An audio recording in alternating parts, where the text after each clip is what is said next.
Today we're going to be taking a look at set 6849, Satellite Patroller. Before I actually review this set, I'll need to explain the title of this video or else it won't make any sense. So for the entire month of June, I was in Berlin for a summer school course. After the 4-week-long course, I was joined by my parents and one of my two brothers, and we spent an additional week exploring a couple of cities in Germany. As you can probably guess, I didn't have access to my Lego collection while I was in Germany, but I still wanted to bring a set with me so I could take some cool pictures and share them with the rest of the world. I'll share those pictures in the second half of the video, but first, let's take a look at the set that I brought with me. 6849 Satellite Patroller is an odd little set from the last wave of classic space. It originally came with a yellow astronaut, but I should mention that I brought a brown astronaut to Germany instead of a yellow one. This astronaut can sit at the front of the small truck, where we'll find this beautiful printed brick with the classic space logo. The only other set that featured this piece was the Strata scooter. The weird thing about the Strata scooter is that it shares most of its parts with the Satellite Patroller. I was fully aware of that fact when I bought my Strata scooter, so I decided that I wouldn't buy a separate copy of the Satellite Patroller. Instead, I simply bought the parts that I would need to build it one day.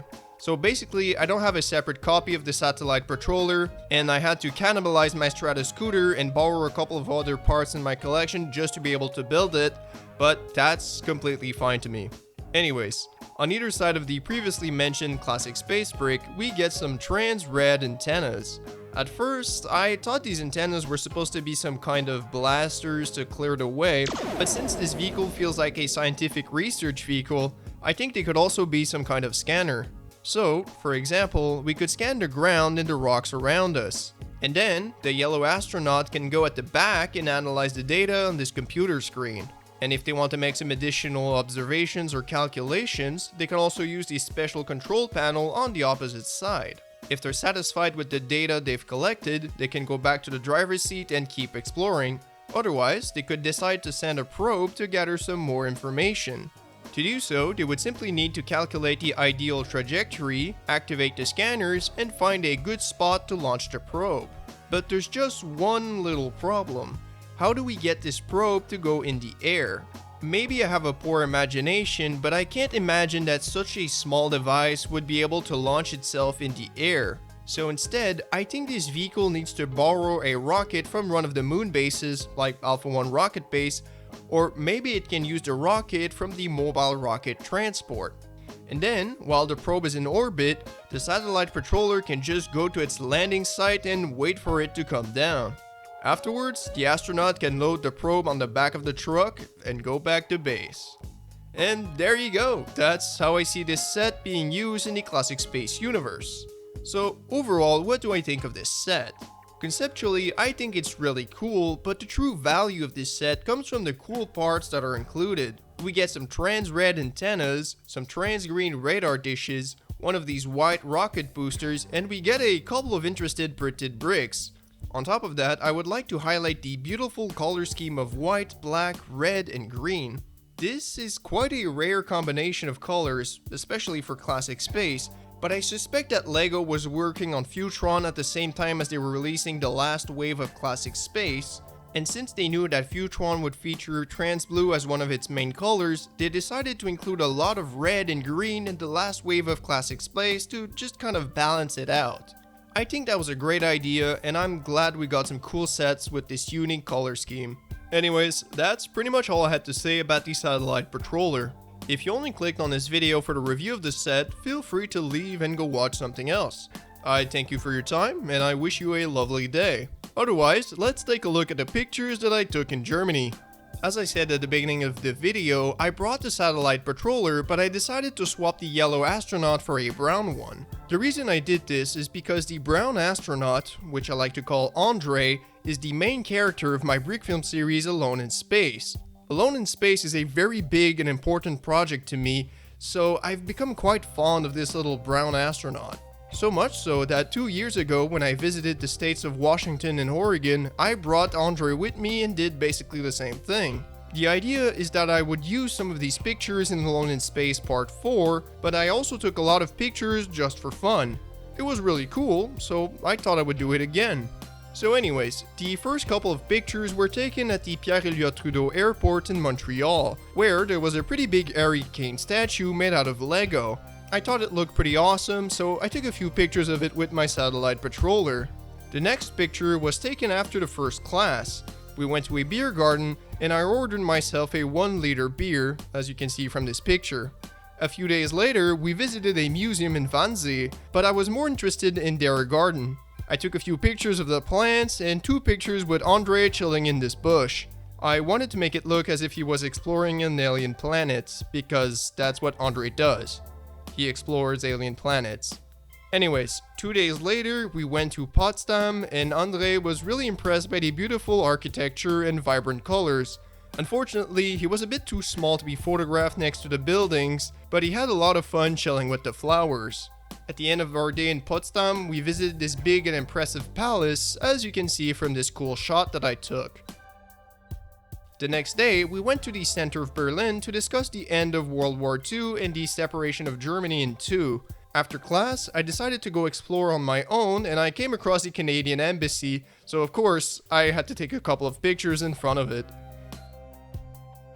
The next week, we went to Dresden by high-speed rail, and I really wanted to showcase its speed, so I made this little video. In Dresden, we spent a lot of time walking around the old town and learning about the history of the city, but I didn't take a lot of pictures. At one point, we stopped and hung out at the Zwinger, so I took a few pictures and videos to showcase the beautiful architecture. After 2 whole days in Dresden, we came back to Berlin. By now, it was the 3rd week of the university course. That week, we visited a lot of different places and we talked about politics and history, but I didn't really feel comfortable taking any pictures, so I don't have anything to show for it, except a couple of random photos taken in my free time. I also visited a few used Lego stores and used toy stores, and I found a bunch of cool stuff. If you're ever in Berlin, I recommend you check out these 3 specific stores. That's where I found the best stuff, and the employees were really cool. Seriously, check these guys out, they're awesome. At the end of the week, my girlfriend and I went to the Bundestag, but I forgot to bring Andre with me, so oops. And then I didn't take any pictures for an entire week until the last class. We met in a small cafe in a park, so I took a picture of the satellite patroller with my drink. The next day, I went to the skate park, and of course, Andre was there to keep me company. Around the same time, my family arrived in Berlin, so I showed them around, and after a couple of days, we went to Hamburg. The first day in Hamburg, we visited the Miniatur Wunderlands. Unfortunately, I didn't have Andre with me at that time, but I thought it was such a cool museum, so I took a million pictures and videos. It was so cool to see this massive HO scale layout. I really liked it. So if you're ever in Hamburg, I recommend you go and check it out for yourself. You really will not be disappointed. It's awesome. The next day, we walked around, we went through a tunnel, and then we visited this small museum with plenty of classic cars.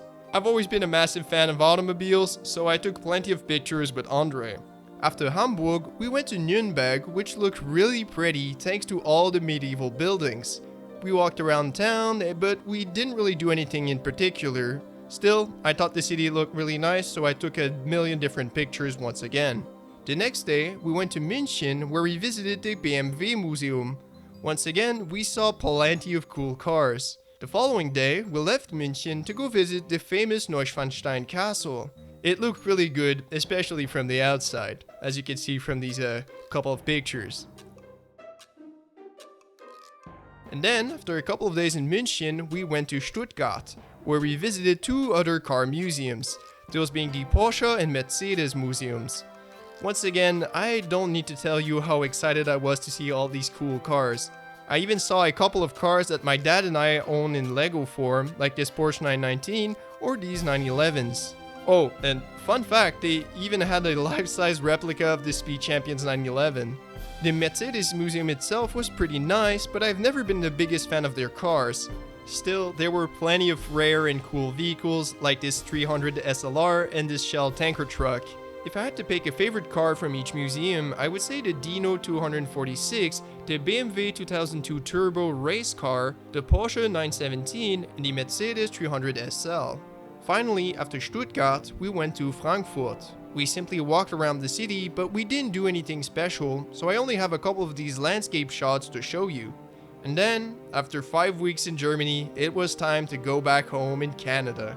I really liked my trip to Germany, and I'm going to miss the good beer and public transit, but man, it feels good to be back. So yeah, that's pretty much it. I know this was a bit of a weird and personal video, but I just had so much to share, and I didn't want to keep these pictures for myself. What a shame that would be. So yeah, thank you for watching. I'll see you soon with some more, shall we say, normal videos. And yeah, that's it. Thank you for watching. Oh, and one last thing. If you are German, there are 2 words that you should familiarize yourself with. Air conditioning.